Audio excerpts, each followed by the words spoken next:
ماہرین معیشت کے مطابق پاکستان کی موجودہ معاشی اور اقتصادی صورتحال بے یقینی کا شکار ہے۔ صنعتی اور کاروباری سرگرمیاں متاثر ہو رہی ہیں، اسٹاک مارکیٹ عدم استحکام کا شکار ہے اور IMF کی شرائط کے مطابق شرح سود میں مسلسل اضافہ کیا جا رہا ہے۔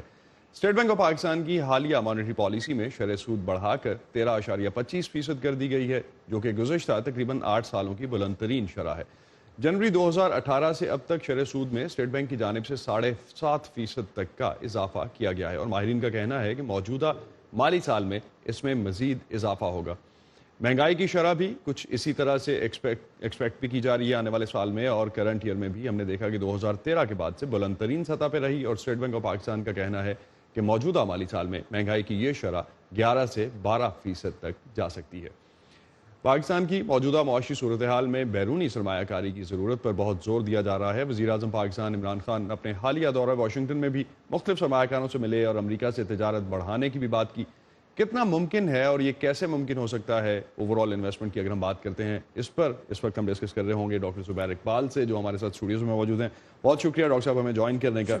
سب سے پہلے تو سر یہ بتائیے کہ کیپیسٹی ڈیولپمنٹ ہمارے کرنے کی ضرورت ہے، یا اس اوور آل دورے کو آپ کیسے دیکھتے ہیں؟ جب ہم ٹریڈ بڑھانے کی بات کرتے ہیں، انویسٹمنٹس بڑھانے کی بات کرتے ہیں، ہمارے پاس اتنی کیپیسٹی ہے کہ ہم اس کو ایبزارب کر سکیں؟ جی ہاں، بالکل درست ہے۔ دیکھیے، پاکستان کے اندر کیپیسٹی کی بات نہیں ہے، اصل بات یہ ہے کہ کس قسم کی کیپیسٹی ہے، وہ ایفیشینٹ ہے کہ نہیں۔ دیکھیے، تمام دنیا میں اب بڑی حد تک نئی ٹیکنالوجی استعمال کی جاتی رہی ہے، پروڈکٹیوٹی بڑھ رہی ہے، جو کہ پاکستان میں نہیں ہوا۔ پاکستان کی پرانی ٹیکنالوجی ہے اور پاکستان میں لیبر پروڈکٹیوٹی جو ہے وہ آگے نہیں بڑھی۔ ایسی کنڈیشن میں پاکستان جو ہے دوسرے ممالک کے مقابلے میں اتنا انویسٹیبل نہیں ہے جتنا کہ پہلے ہوتا تھا۔ اب ایسی کنڈیشن میں ڈومیسٹک انویسٹمنٹ یا فورن انویسٹمنٹ جو ہے وہ خیال سے آئے گی، اتنی جلدی نہیں آئے گی جتنی کہ آپ امید کرتے ہیں۔ پہلے تو یہ ضروری ہوگا کہ وہاں پر اسٹیبلائزیشن پیدا ہو، جس کے لیے اب اقدامات لیے جا رہے ہیں۔ IMF کا پروگرام ہے اور امید یہ کی جاتی ہے کہ اس کی وجہ سے اسٹیبلائزیشن ہو جائے گی، اور اس اسٹیبلائزیشن کے بعد پھر آپ کو انسینٹیوز بنانا پڑیں گے، جس کا مطلب کہ آپ کو مارکیٹ کو امپروو کرنا پڑے گا اور اکانومی کی اسٹرکچر کو امپروو کرنا پڑے گا کہ اس میں لوگ انویسٹ کر سکیں اور فائدہ اٹھا سکیں۔ وہ ابھی نہیں ہوا، اس میں وقت لگے گا۔ آپ کو لگتا ہے کہ جو شرح سود ہے، انٹرسٹ ریٹ جو ہے، جو پالیسی ریٹ اس وقت ہے، اس پالیسی ریٹ کے ساتھ اور جس طرح سے روپی ڈالر پیرٹی میں ہم دیکھ رہے ہیں کہ ایک انسرٹینٹی ہے، یہ ساری چیزیں کچھ رول پلے کرتی ہیں اس میں؟ کچھ کرتی ہیں، لیکن اتنی زیادہ بھی نہیں کرتی جتنے کہ لوگ کہتے ہیں۔ اس کی دو وجوہات ہیں۔ ایک تو یہ کہ دیکھیے، آپ اپنے ملک میں اسٹیبلائزیشن کرنی ہے تو اس کے لیے ضروری ہے کہ آپ ڈومیسٹک ڈیمانڈ کو کم کریں۔ اس کو کم کرنے کے لیے آپ کو بجٹ ایکسپینڈیچر کم کرنا پڑتا ہے، ریونیو بڑھانی پڑتی ہیں، اور اس کے ساتھ ساتھ پرائیویٹ کنزمپشن کم کرنا ضروری ہوتی ہے۔ اسی لیے انٹرسٹ ریٹ بڑھائے گئے ہیں کہ اگر لوگوں نے لون لینا ہے تو صرف ان کاموں کے لیے کہیں جہاں پر زیادہ پروفٹ حاصل ہو سکے، نہ کہ ڈومیسٹک کنزمپشن کے لیے یا کاریں وغیرہ خریدنے کے لیے۔ تو ایسی کنڈیشن میں اس قسم کے انٹرسٹ ریٹ بڑھانا کوئی غلط بات نہیں ہے۔ انفیکٹ تمام پروگرامز میں یہ ایک عام حصہ ہوتا ہے، اور یہ بھی دیکھنا ضروری ہے کہ چونکہ انفلیشن بڑھ رہی ہے، اس لیے انٹرسٹ ریٹ کو بڑھانا ضروری ہے تاکہ اس انفلیشن کو کنٹرول میں لایا جا سکے۔ ایک چیز اگر ہم ڈاکٹر صاحب اس میں دیکھیں، جو تجارت کی بات پاکستان کرتا ہے اور جس طرح سے اوور آل اس کے لیے ایکسپوز بھی کرتے ہیں، وزیر تجارت بھی اور پرائم منسٹر بھی اس حوالے سے پاکستان کے جو ہیں وہ بات کرتے دکھائی دیتے ہیں۔